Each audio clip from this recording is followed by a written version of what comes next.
Hello and welcome once again, ladies and gentlemen. This brings us to our final and closing session, and it has been an absolute delight and incredibly powerful two-day summit where we've seen top executives, thought leaders in finance, and supporting sectors who are working to create stronger and more resilient companies. It's been illuminating to hear about the efforts, the changes, the forward-thinking strategies that have emerged from this crisis. And of course, you have been part of it. Thank you for joining us for the summit. And thank you to all the speakers, our special guests, our experts, for changing the way we think and kind of using this platform to ensure that we know where we're at and how we can collaborate and work together further.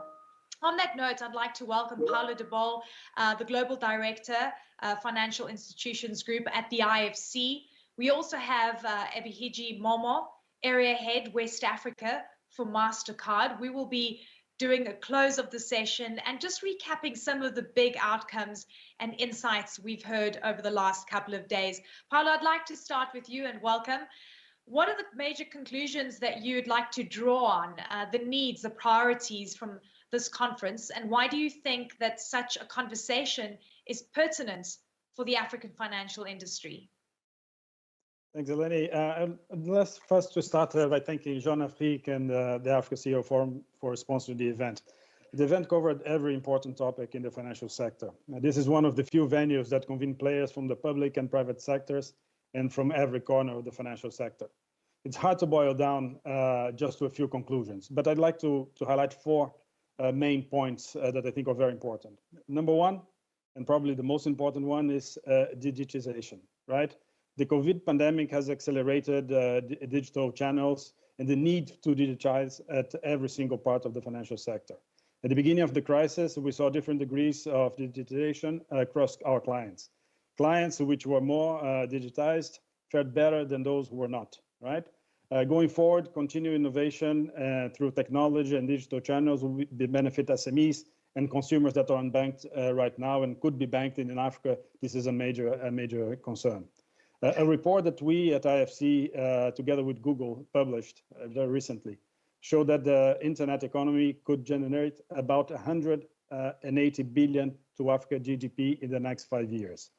The report also found that providing internet connectivity to 75% of the population could create about 44 million jobs. So in sum, I think the opportunities offered by digital and technology are huge. The second point I'd like to highlight is the one that we just listened now. It's trade finance. Trade provides, as we know, the backbone of the economy and drives growth. Without trade finance, goods can't flow across borders. With COVID-19, and we just heard, a trade finance gap has just widened, especially for SMEs. As a crisis response, we at IFC actually is really putting a lot of emphasis and focus on trade finance programs in Africa. But the Africa free trade area, which will create the world's largest free trade area, provides an opportunity to reinvigorate intra-African trade. We heard in one of the panels, which I think was a very interesting point, that the FTA is actually Africa's stimulus package as we recover from the crisis, as the continent will recover, essentially driven by intra-African trade. The third point is climate finance. Adapting to climate change could cost Africa about 50 billion a year by 2050. This is especially important given the African economies being driven essentially by agriculture, right? Employment and GDP very much dependent on agriculture. So confronting these challenges by investing in renewable energy and energy efficiency should be a priority in the years ahead. And I think financial institutions in the continent can play a big role in this area.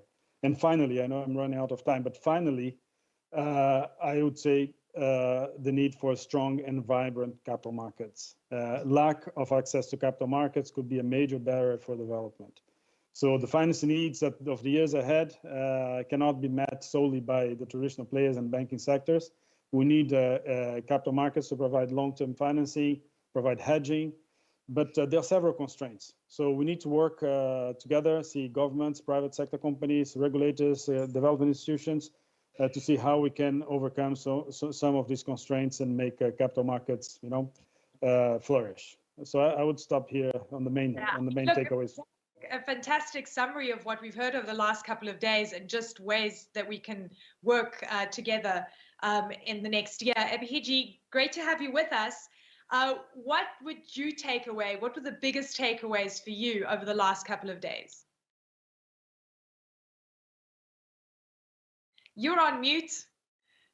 Could you unmute yourself? Thank you. Thank you so much. Thank you so much. And thank you so much for the opportunity to be part of the panel. Really grateful to be here. There are a couple of things that really was of great interest to me during the summit. There were two panel discussions and then a fire chat. The first panel discussion that was really of great interest was the fintech boom, regulating without stifling innovation. Then the telco bank fintech, who will win this digital play? The digital payment war. And then the fire chat conversation with Sitoyo Lupo-Coins, I thought it was really a fantastic one. Now, when I look at the fintech boom, that's the first panel that I talked about, the fintech boom in itself has been phenomenal to witness, especially during the COVID-19 pandemic, which has accelerated the growth and then the adoption of digital payments on the African continent. And this boom has provided great opportunity in achieving financial inclusion and then closing the gap between the bank and the unbanked. Today, we are aware that more than 66% of adults in sub-Saharan Africa lack access to traditional bank accounts. And it is also becoming very clear from that panel that collaboration serves as an agent of change in contributing towards digital financial inclusion. Therefore, identifying key partnership across the various industries with the fintech is very critical and crucial at this time. I recall that the Economics Intelligence Unit, EIU, and the MasterCard State of Play, where fintechs in Nigeria report, highlights that fintech, which are Africa's largest country in GDP and population, is leading the fintech boom with a lively crop and startup. MasterCard is a critical player in fostering partnership with fintechs, consumers, merchants, and financial institutions and government. And I thought that was good. Now, moving to the second panel, which I really enjoy, was this panel on the telcos. We will win the digital payment war. Now, the digital payment itself, the landscape in Africa is highly competitive. And at the moment, especially since the outbreak of COVID-19 pandemic, the growth of mobile technology in sub-Saharan Africa has done tremendous digital transformation that has evolved into a successful story. So that particular panel discussion was really exciting for us, because when we see innovation solutions such as digital payments acceptance like QR, e-commerce, and contactless, governments are even exploring the opportunities and the cost savings of digitization and enhanced digital infrastructure.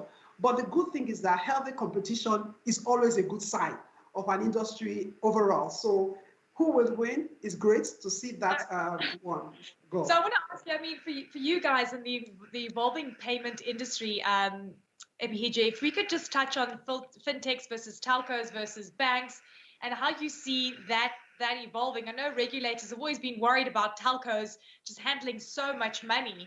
And now telcos are perhaps moving and becoming more of a bank. As you rightly say, so many payment options are coming to the fore. What is your own view about what we'll see in the next couple of years? Okay, thank you so much.